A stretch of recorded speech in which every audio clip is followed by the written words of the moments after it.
Contractor ہیں وہ جو کام کرتے ہیں جو ڈپارٹمنٹ ہوتے ہیں اگر ان کو رشوت نہیں دی جائے تو وہ اپنی رقم نہیں دیتے ہیں. بل پاس نہیں پاس کرتے ہیں. ہاں آگے کاغذ نہیں بڑھاتے. تو رشوت دینا کیسا ہے؟ دیکھیے اپنا حق حاصل کرنے کے لیے بدرجہ مجبوری رشوت دینا جائز ہے. دینے والے پر گناہ نہیں ہوگا، لینے والے پر گناہ ہوگا. لأن الاسم علی الآخذ لا علی الموتی. یہ فتح القدیر وغیرہ میں جزئی آئے، سیمینار وغیرہ میں ہم لوگوں نے اس پر بہت بحث کی ہے کہ ٹینڈر پاس کرانے میں رشوت دینا پڑتا ہے اور بھی بہت سارے محکموں میں رشوت دینی پڑتی ہے.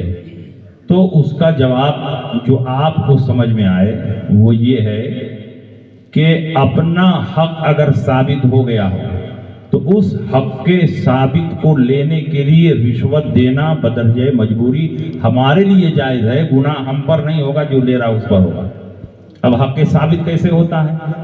جیسے ہم سرکاری ملازم ہیں مدرسے میں یا کوئی بھی سرکاری ملازم ہے، وہ 1 مہینہ پڑھایا، اب اس کی تنخواہ ثابت ہو گئی کہ نہیں ہو گئی؟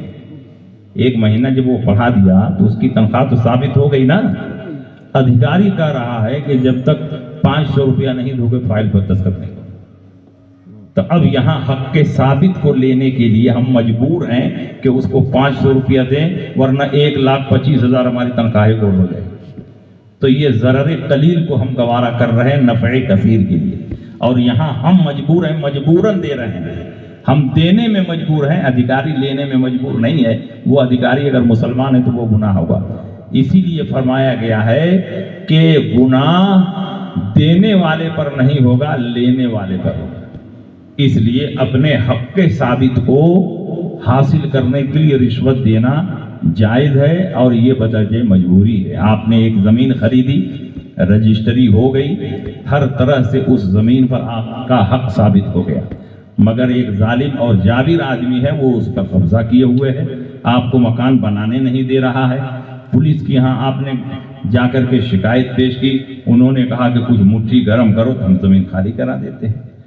تو اب اپنے حق کے ثابت کو لینے کے لیے اگر کچھ ہم نہیں دیں گے تو پوری زمین چلی جائے گی. تو ہم مجبور ہیں کہ کچھ دے کر کے اس زمین کو حاصل کریں. اس طرح کی اگر مجبوری ہو تو رشوت دینے میں کوئی حرج نہیں. یہاں دینے والا گناہگار نہیں ہوگا بلکہ لینے والا گناہگار. بات سمجھ میں آ رہی؟ چلیے، السلام علیکم.